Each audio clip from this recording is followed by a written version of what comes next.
En el nombre del Padre, del Hijo, del Espíritu Santo. Amén. Bienvenidos todos, queridos hermanos, a esta reflexión sobre los ministerios laicales y el quehacer de todos los grupos que existen de laicos en las parroquias. Es importante conocer cuál es nuestro papel a la luz del Concilio Vaticano II en primer lugar, pues, y a la luz del magisterio. Y lo último que Papa Francisco nos ha dicho, ¿verdad?, acerca del servicio de los laicos en la parroquia. Ahora bien, es un ministro quien sirve en la misión y carisma que el Señor da a través de la iglesia, que a la iglesia le ha confiado pues esos ministerios y esos carismas. Dentro de la Iglesia Católica, algunos hermanos y hermanas son llamados a cumplir algunas acciones de servicio en favor de todos los demás. Estos hermanos reciben un mandato oficial por parte de la Iglesia y son preparados para esto, ¿verdad? Por ejemplo, la preparación que tienen los catequistas, la preparación que tienen los delegados de la palabra, etcétera, etcétera. Entonces, estos son los conocidos como ministerios o ministros o ministras laicos, ¿verdad? El ministro de la comunión, el ministro de lectura, etcétera. A quien el catecismo de la Iglesia Católica se refiere a los laicos de manera especial cuando indica el catecismo en el numeral 903, cuando dice que los laicos, si tienen las cualidades requeridas, pueden ser admitidos de manera estable a los ministerios de lectores de acólito, dice el derecho canónico en el canon 230, y también pues el catecismo mismo que leíamos en el numeral 903. Ahora bien, donde lo aconseje la necesidad de la iglesia y no hay ministros, pueden también los laicos, aunque no sean lectores ni acólitos, pueden suplirle los laicos a estos ministros en alguna de esas funciones, es decir, ejercitar ese ministerio de la palabra, por ejemplo, presidir las oraciones litúrgicas, por ejemplo, la celebración de la palabra, administrar el bautismo, porque el bautismo de emergencia lo podemos administrar los laicos. También podemos ser ministros de la Sagrada Comunión, según pues las prescripciones del derecho canónico del numeral 230 que habíamos dicho, y lo que se refiere también el derecho y el catecismo. Entonces, de aquí surgen estos dos ministerios laicales más conocidos, como son el ministerio de la palabra, que es el ministerio del lector, el ministerio del delegado de la palabra de Dios, el ministerio de la Sagrada Comunión, etcétera, ¿verdad? Son principalmente estos dos, podríamos señalarlos como los principales ministerios que existen en la parroquia. Pero hay un sinnúmero de otros ministerios, ¿verdad? No obstante, no son los únicos, como decíamos, que se tienen en la iglesia, ya que el mismo catecismo de la Iglesia Católica indica en el numeral 910, cuando dice que los seglares, los laicos, también pueden sentirse llamados a colaborar con sus pastores en el servicio de la comunidad eclesial para el crecimiento y la vida de la iglesia, ejerciendo ministerios muy diversos, según la gracia y según el carisma que el Señor le haya concedido, ¿verdad? Dice también, esto lo menciona la Evangelii Nunciandi en el número 73. Así entonces, por ejemplo, pues la tradición de la iglesia ha reconocido el ministerio de la caridad, el de los enfermos, ¿verdad? El ministerio de la misión, los misioneros, el ministerio de la catequesis, los catequistas, el ministerio de la animación de la comunidad, los dirigentes de comunidad, ¿verdad? Es un ministerio que el Señor lo llama, y actualmente pues está en discernimiento el acompañamiento del Ministerio de la Educación. Y en América Latina también se ha instituido, como ya decíamos, el Ministerio del Delegado de la Palabra de Dios. Entonces hay diversas formas de ayudar y de acompañar a todos estos hermanos y hermanas que caminan a favor de la iglesia ejerciendo un ministerio, ¿verdad? Cada año, por ejemplo, en las parroquias, a petición de los párrocos, a petición de las comunidades se abre un nuevo ciclo de formación para estas personas que quieren servir, ¿verdad? Eh, que quieren servir como futuros ministros laicos, ¿verdad? En el electorado, en el Ministerio de la Comunión, en el ministerio para dirigir un grupo, es un ministerio también que es el ministerio de la animación y del acompañamiento, ¿verdad? Y también cada año, como les decía, pues se avisa en toda la parroquia, los que quieran ser, por ejemplo, ser delegados, pues se les invita a recibir su formación y recibir su autorización, pues, de manos del arzobispo en el caso nuestro, ¿verdad? Ahora bien, dice el Concilio Vaticano II en la Sacrosantum Concilio número 26 que las acciones litúrgicas pertenecen a todo el cuerpo de la iglesia, incluyendo pues laicos y pastores. Y esto influye en él y lo manifiesta estas acciones litúrgicas de todo el cuerpo místico de la iglesia, pero cada uno de los miembros de la iglesia, cada uno de los miembros de este cuerpo místico recibe un influjo diverso, o sea, una especificación en su ministerio según la diversidad de órdenes y funciones que dice la Sagrada Escritura, ¿verdad? Que unos son pastores, otros son predicadores, otros son catequistas, etcétera, etcétera, para que haya una activa participación de todo el pueblo de Dios, ¿verdad? En el servicio y el crecimiento de la iglesia.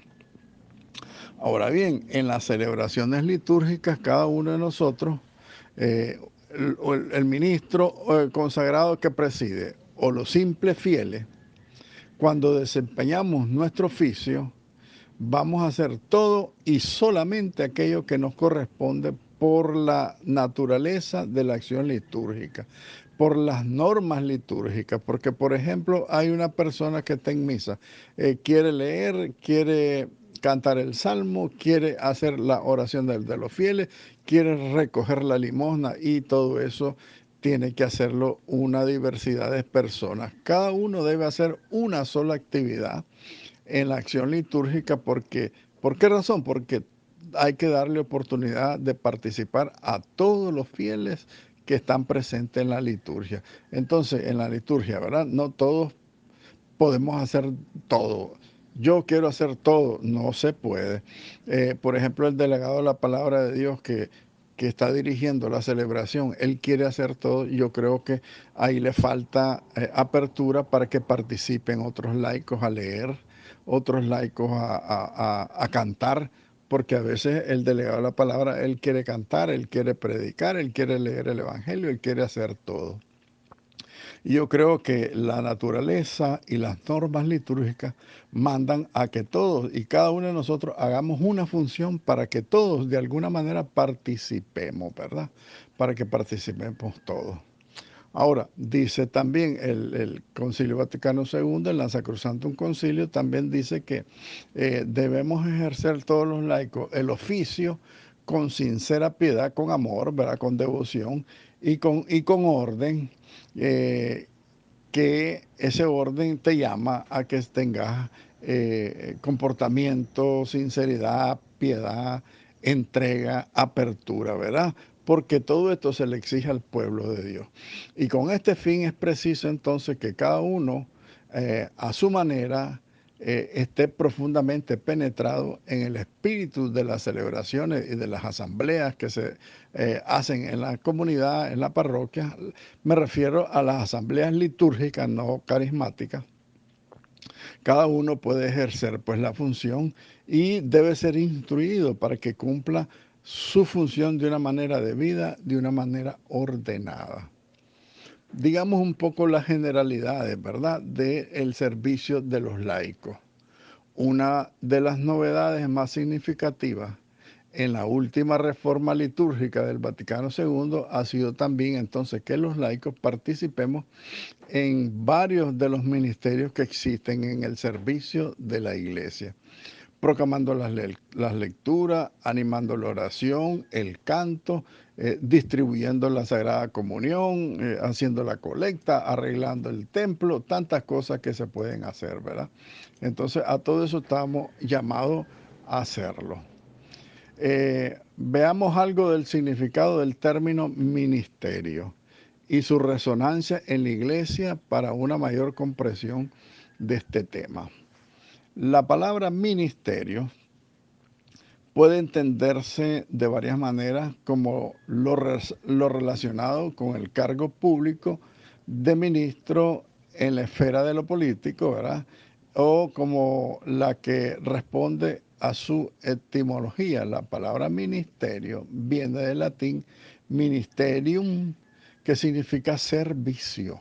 El ministerio no se le da porque la persona es buena y es bonita, no. Se le pide a una persona cualquiera que esté preparado para que preste un servicio. Minister significa servidor.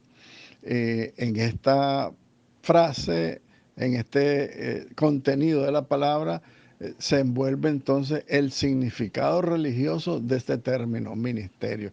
Es el que sirve, no es el que manda o el que quiere lucirse ahí delante de la parroquia o delante del sacerdote o delante de la comunidad. Es el que sirve, el que ayuda a que la asamblea litúrgica se conecte con Dios. No es que vayan a alabar al ministro porque es el que manda, no es así, ¿verdad? Tenemos que tener ese espíritu de servicio, de devoción, de apertura, de amor a la comunidad para poder hacerlo como Dios quiere que lo hagamos. Podemos decir entonces, basándonos en esta terminología, que ministerio en la iglesia significa servicio. Y es un ministro el que sirve en la misión de la iglesia, que es la evangelización, y que tiene un carisma que el Señor lo ha dotado a través de la iglesia y que la iglesia le ha confiado ese servicio.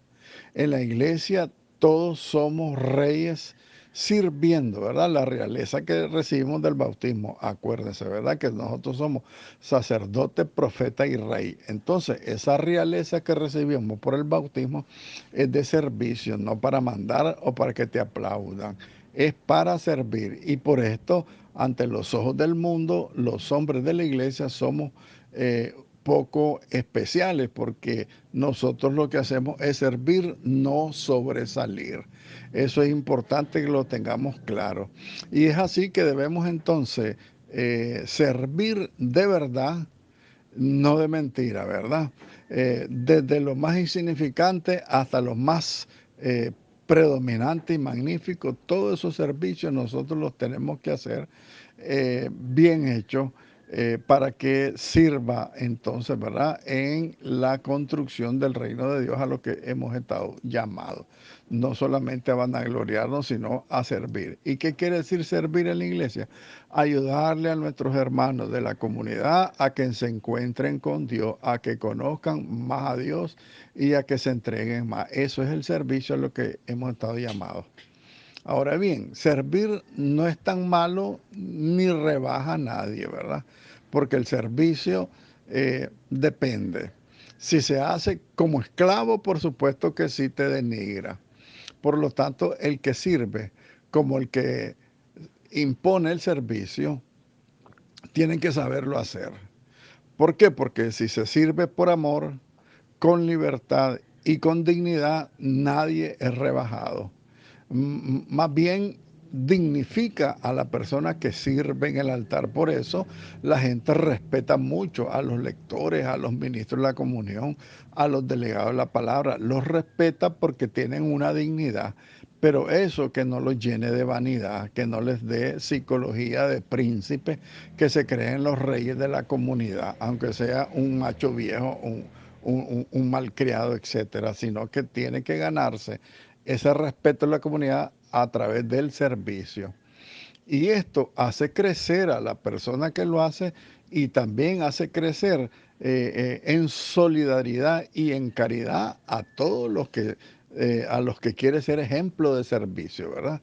¿Por qué? Porque nosotros servimos porque la iglesia sabemos que necesita. Sabemos que somos fraternos todos, que somos hermanos, por lo tanto, todo esto nos tiene que hacer madurar. Recordemos, por otro lado, que el que por autonomacía aparece como ministro es Cristo Jesús. O sea, por autonomacía, por su propio ser, por su propia dignidad, el ministro único y verdadero es Cristo, que no vino a ser servido, sino a servir, lo dice el Evangelio de San Mateo capítulo 20. Vino a servir y a dar la vida por todos. Y esto pues es el modelo principal del servidor, Cristo Jesús. Hay diversidad de clases de ministerios en la comunidad, en la parroquia, ¿verdad? Hay ministros ordenados por una parte, que son los diáconos, los presbíteros, el obispo, por los que una persona es configurada por medio del sacramento del orden sacerdotal, especialmente pues configurado con Cristo sacerdote, pastor y maestro. Pero también en la comunidad de la iglesia hay otros ministerios instituidos.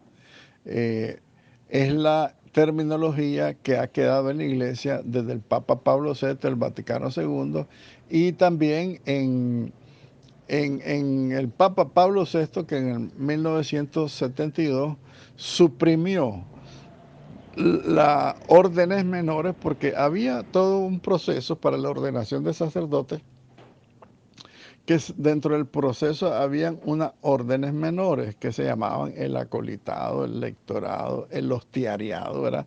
Todo eso pues lo podríamos definir más adelante. Pero en primer lugar, el lectorado y el acolitado. El Papa Pablo VI lo suprimió del sacramento del orden sacerdotal y que dejaba en la libertad a las conferencias episcopales para instituir otros ministerios, como por ejemplo el ministerio del catequista, el ministerio del sacristán, que ese es un ministerio importante, que todo el mundo ve al sacristán como el barredor de la iglesia, es un ministerio y que por eso, como se desprecia, pues nadie quiere ser el sacristán, pero es un gran servicio que se presta a la iglesia porque es el que limpia, el que cuida, el que barre, el que mantiene las cosas en su lugar y dignamente, ¿verdad? Y dice entonces el Papa Pablo VI, pues que las conferencias episcopales podían distribuir estos ministerios con personas idóneas, catequistas, predicadores, ministros de la comunión, el lector, el salmista, el delegado de la palabra, tantas cosas que existen pues en la comunidad que los laicos pueden servir. Ahora bien, hay ministerios no instituidos. La mayoría de los ministerios laicales no están instituidos. Está instituido solamente el lector, el ministro de la comunión y el delegado de la palabra de Dios. El catequista hasta ahorita, Papa Francisco lo ha elevado a ministerio, sin embargo, pues el servicio del catequista ha sido una función laical muy antiquísima, incluso desde los comienzos de la Iglesia Apostólica, pero que hasta ahora pues se instituyó como ministerio, ¿verdad? Consagrado, digámoslo así. Entonces, hay ministerios, como les repito, no instituidos, pero que de alguna manera tienen un carácter oficial y más o menos permanente. Por ejemplo, el de catequista que les estoy mencionando, ¿verdad? Ahora, son los que pueden llamarse ministerios reconocidos, ¿verdad? Repitámoslo, como el nombramiento de los ministros extraordinarios de la comunión, los delegados de la palabra de Dios, los catequistas, los lectores. Todos estos ministerios no están instituidos, pero sí se manejan históricamente como de carácter oficial y permanente en la iglesia. Pero los más numerosos de los laicos que ejercen ministerio en la liturgia son los que de hecho ejercen la proclamación de las lecturas, la animación del canto, los coros, un ministerio hermosísimo, y la oración, el servicio en torno al altar, los acólitos, esos niños que sirven de monaguillos, es un gran ministerio hermosísimo, ¿verdad? Es una especie de sustitución o de prolongación, lo que al principio se le llamaba los diáconos o los ministerios instituidos. de lectores, acólitos, etcétera, dentro de la ordenación de los presbíteros. Ese era un ministerio exclusivo para los presbíteros, pero ahora, pues a partir del Concilio Vaticano II, se abrió la iglesia a que los laicos tomáramos nuestro lugar, el lugar que nos pertenece. Ahora bien, en el caso de estos ministerios laicales que ya son de hecho y que ya son reconocidos, aunque no son instituidos, pero ya son reconocidos, son bendecidos, etcétera, no debe haber ninguna distinción entre hombre y mujer. Que he oído yo que dicen algunos, el delegado tiene que ser hombre. No, dice la iglesia que no, pueden ser mujeres también. Los lectores que son hombres, no, pueden ser mujeres. Los ministros de la comunión también pueden ser mujeres. En el caso del sacerdocio, por supuesto que no. Pero en los ministerios laicales, todos pueden ser hombres y mujeres. Este es uno de los motivos por los que en algunas diócesis se ha recurrido a otro concepto, el del concepto de los laicos con una misión pastoral. Esta misión pastoral la asumen hombres y mujeres que asumen varios ministerios para el bien de la comunidad en coordinación con el párroco, el sacerdote, etcétera, que se pueden encargar, por ejemplo, del cuidado de los enfermos, la preparación a los sacramentos, la catequesis, la pastoral de los marginados, la pastoral de los pobres, la pastoral de los enfermos, la labor en organismos económicos, la celebración de la palabra de Dios en ausencia de sacerdote, tantas cosas que se pueden hacer, ¿verdad? Ahora bien, señalemos cuál es el papel de la mujer en los ministerios laicales. Uno de los aspectos en que la comprensión ha sido más duditativa en la práctica, más insegura, ha sido la aceptación, como yo les decía anteriormente, de las mujeres por el machismo en estos ministerios propiamente laicales. No solo los ministerios ordenados, que todavía no se vislumbra que puedan ser abiertos a las mujeres. Papa Benedicto, es que todos los papas han dicho, la puerta está cerrada a la ordenación de las mujeres. Ahí no nos metemos. En los ministerios laicales sí podemos incluir a las mujeres, ¿verdad? La mujer, dice la iglesia, tiene un papel privilegiado en tantos campos de la vida de la iglesia. La catequista, los medios de evangelización, la pastoral de los enfermos, la asistencia social, la consejería, las secretarías incluso de las parroquias, tantas cosas que pueden hacer las mujeres. Por eso es lógico que también en la liturgia haya entrado con toda naturalidad en estos últimos años la mujer a realizar los ministerios de la lectura, de los coros, de la animación del canto, de la oración, de la distribución de la comunión, el servicio de la acogida que se llama el hostiariado. Si no lo conocen, ese es un ministerio del hostiariado que significa el servicio de la acogida de los hermanos que van llegando a la parroquia, a la reunión.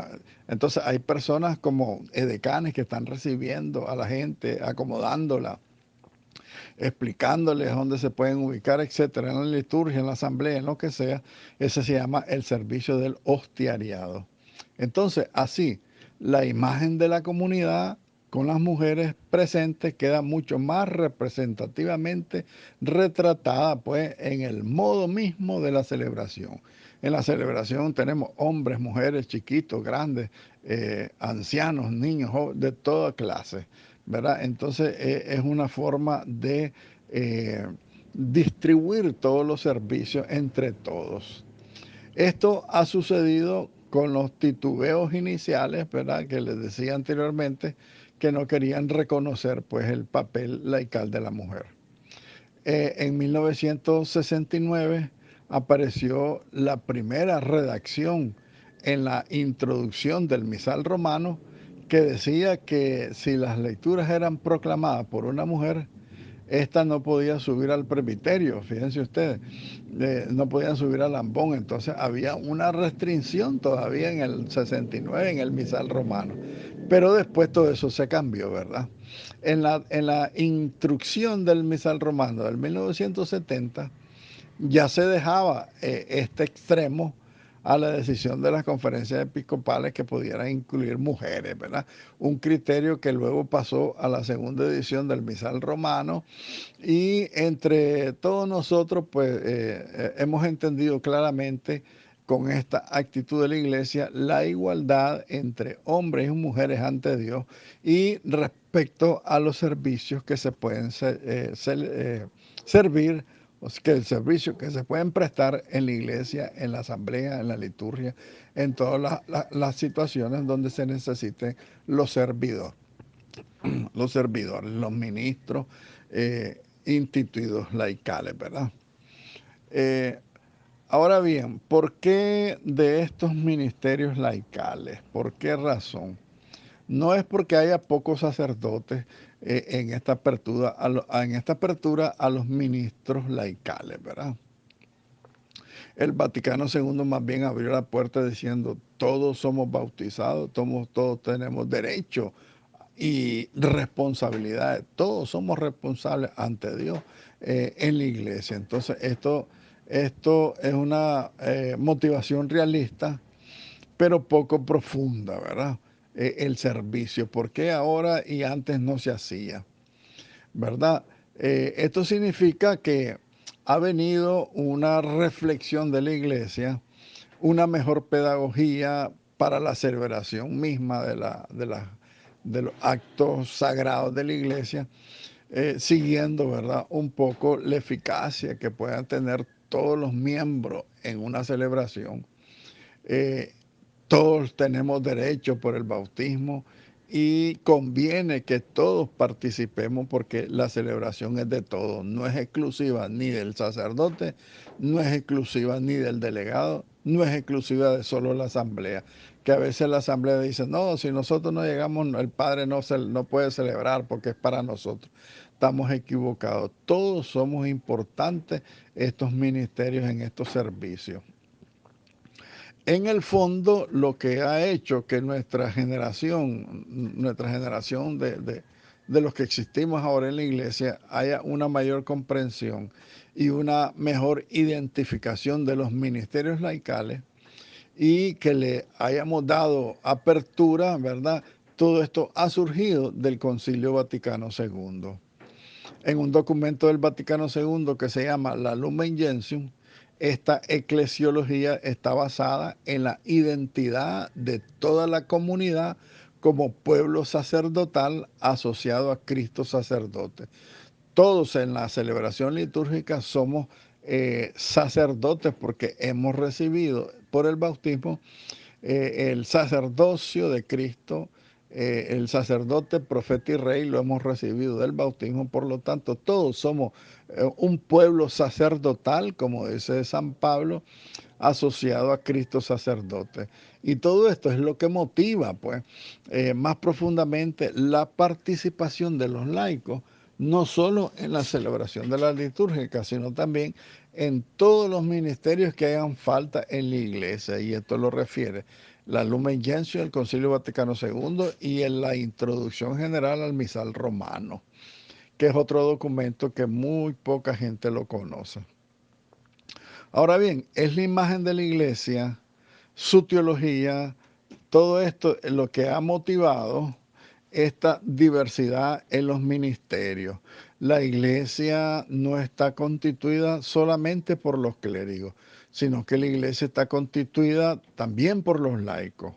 Los laicos son admitidos por el deber y el derecho que tienen en su condición de bautizados, porque son los laicos por el bautismo, sacerdote, profeta y rey.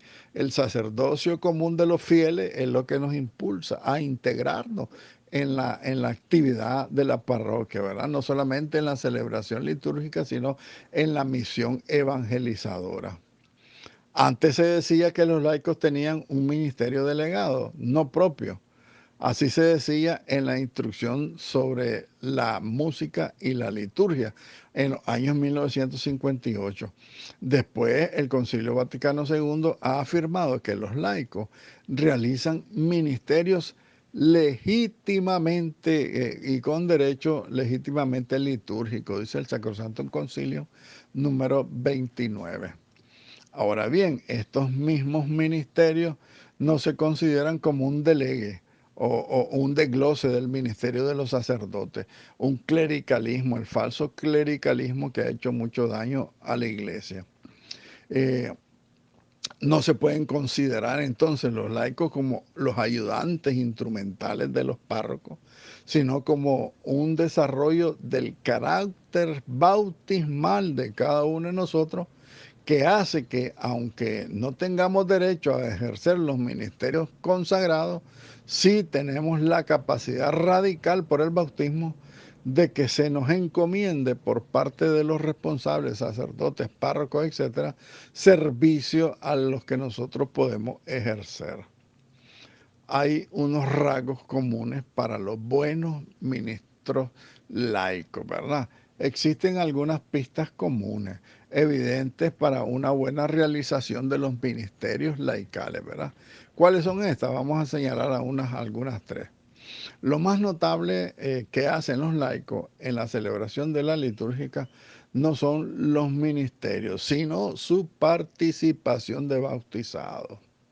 Segundo, todo ministerio, todo servicio en la comunidad se entiende como un verdadero servicio y no como un privilegio de poder y de mando. En la parroquia nadie manda, todos servimos.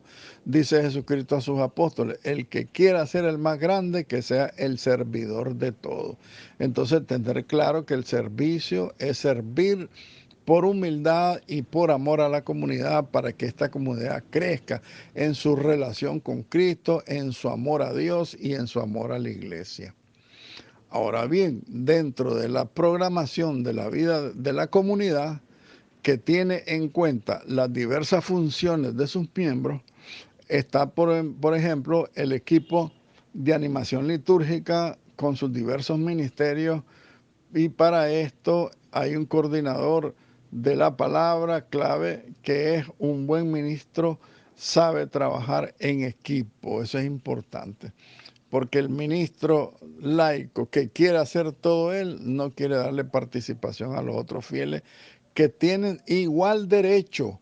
Recuerden que hemos dicho siempre que el delegado de la palabra de Dios es tomado dentro de la comunidad y es un igual a todos sus hermanos, no es nunca superior, es más bien el servidor de la palabra de Dios. Ahora bien, que los laicos que actúan en la celebración aportando sus servicios, sus ministerios, no limiten su trabajo al campo de la liturgia. Por eso es bueno que tengan otro apostolado, por ejemplo, el apostolado del lector que intervenga en la catequesis, que prepare a otros lectores, que investigue en la organización de cursos bíblicos, que si puede dar una clase, que la dé, que si puede ser catequista, que lo haga, que si puede ir a hacer misión, que lo haga, porque todos tenemos que estar preparados en todos los servicios. Otra cualidad de los ministros es hacer posible, deban distribuirse entre varios y no acumularse los servicios en una sola persona, que todos participen. Todo ministro se supone que tiene un conocimiento técnico de su intervención y por lo tanto requiere una preparación. Ese es un defecto que hay que eliminarlo. Fíjense ustedes que vos vas a una comunidad, pones a leer a cualquiera y empiezan a cancanear y a decir tantas barbaridades tan maldichas de la palabra de Dios que más bien convierten en un show y en una torpeza su servicio. Esto quiere decir que el que va a servir, que sepa hacerlo. El que va a leer, que sepa leer. No pongan a cualquiera a leer, por favor, porque eso es faltarle el respeto a la comunidad, faltarle el respeto a la palabra de Dios, y esa persona pues no está preparada ni siquiera para conocer la palabra de Dios. porque el que conoce la palabra de Dios sabe lo que está leyendo y puede decir porque ya conoce la palabra, pero el que nunca la ha leído empieza a cancanear y a decir torpeza, ¿verdad? Entonces, los ministros ganarían eficacia en su servicio a la comunidad si recibieran una buena formación bíblica y litúrgica. Eso es importante, la formación. Y hay laicos delegados de la palabra de Dios, por ejemplo, que ya tienen formación. Yo creo que es responsabilidad de ellos ponerse a la cabeza de las comunidades y ofrecer servicios de estudio bíblico y de conocimiento de la liturgia. Todos estos ministerios no son solo técnicos también por otro lado, sino que piden de hecho desde una actitud de la fe y de una sensibilidad religiosa y litúrgica.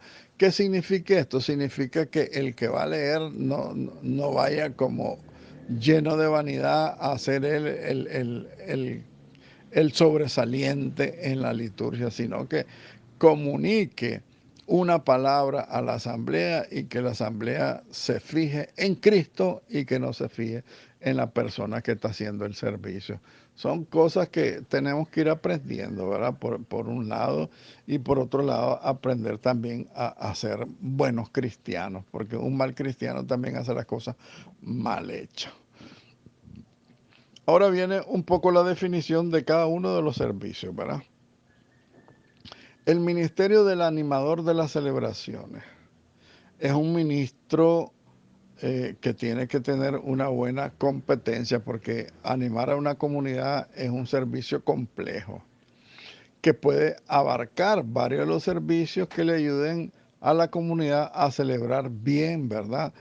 La liturgia, ya sea de la palabra o la liturgia eucarística. Un monitor, un comentador, un guía, un conductor. Se trata de coordinar todos los demás ministerios. Él le hace señal que va a cantar, le hace el señal del salmo, etcétera, para que ahí vaya desarrollándose la liturgia a un ritmo adecuado a la celebración, ¿verdad? Y al modo como se hace este servicio, podríamos llamarlo como el maestro de ceremonia. Eso casi no se mira en las parroquias, un maestro de ceremonia que está dirigiendo todos los servicios laicales, pero en la medida de la posibilidad sería bueno que al menos esté ahí escondidito y que todo el mundo sepa que ahí está él dirigiendo, dando la pausa, a qué hora comienza el canto, a qué hora se para el canto, porque hay que parar el canto, porque a veces el sacerdote a la hora de la preparación de las ofrendas se queda esperando hasta que el coro termine de cantar para seguir la misa. Y a veces los coros cantan unos cantos lejísimos, ¿verdad? Por ejemplo, ¿verdad? Bien, ahora más adelante hay un monitor, un comentador, el que hace las municiones, cuáles deben de ser las cualidades que deben de tener las municiones de cada lectura, de las oraciones de los fieles, de los cantos, etcétera, ¿verdad? La palabra de Dios, la predicación no porque es del sacerdote, ¿verdad? Pero en primer lugar la oración de los fieles, que es donde más o menos terminaría el servicio de los ministerios laicales, para posteriormente pues integrarse en la Sagrada Comunión, pues los ministros extraordinarios de la comunión. Ahora bien, más actualmente, Papa Francisco ha instituido el ministerio laical de la catequesis. Y esto lo hace a través de una carta apostólica que él escribió que se llama Anticum Ministerium, que quiere decir que la catequesis es un antiguo ministerio. Y solicita al Papa que todos estos ministros catequistas, porque en las parroquias hay muchos catequistas, hombres, mujeres, jóvenes, maestras, mujeres viejas, etcétera, etcétera. Dice el Papa que todos tienen que formarse. Es una debilidad que tienen los catequistas, que no les gusta formarse, ¿verdad? Entonces el Papa ha establecido este ministerio del catequista, pero establece unas normas para que se cumplan, ¿verdad? Y él ha hecho un documento posteriormente para que los obispos y los sacerdotes escojan a los verdaderos catequistas y los consagre, ¿verdad? A través de un ministerio. La carta apostólica del Papa Francisco que mencionamos, Anticum Ministerium, describe cómo el ministerio del catequista en la iglesia es muy antiguo, porque dice el Papa que los primeros ejemplos se encuentran ya en los escritos del Nuevo Testamento. Y destacó el Papa que desde los orígenes la comunidad cristiana siempre ha experimentado una amplia forma de ministerialidad o de servicio que se ha concretado en este caso en el servicio de los hombres y de las mujeres de la iglesia que han sido obedientes a la acción del Espíritu Santo y que se han dedicado toda su vida en la edificación de la iglesia. Esto es muy importante también, ¿verdad? Y también instituyó también el Papa Francisco, ahorita en el tercer domingo del tiempo ordinario, creo que fue el 23 de enero de este año. A ver, sí, permítanme que estoy revisando el documento, ¿verdad? El Papa instituyó, pues entonces, en este domingo, en la palabra de Dios, instituyó a los primeros catequistas así oficial, que el Papa nunca había instituido, ninguno de los papas, nunca había instituido un ministro catequista, ¿verdad? El delegado de la palabra de Dios es un papel privilegiado, pienso yo, porque ellos han sido consagrados por el obispo siempre, ¿verdad? Es una cosa muy bonita. El catequista es una cosa nueva como ministerio oficial de la iglesia. Yo creo que tenemos que aprender mucho, ¿verdad? Aprender mucho para todo esto. Y el Papa también pide, el Papa Francisco, que se consagren ministros al lector, el acólito, el ministro de la palabra, que pueden ser hombres y mujeres, el ministro de la comunión, que pueden ser hombres y mujeres, tantas cosas, ¿verdad?, importantes que se pueden ir haciendo. Hasta aquí, pues, queridos hermanos, una breve reflexión sobre los ministerios laicales. Espero que haya servido y que sirva para su reflexión y para la animación a que lean los documentos sobre los ministerios laicales. Que el Señor los bendiga a todos en el nombre del Padre, del Hijo y del Espíritu Santo. Amén.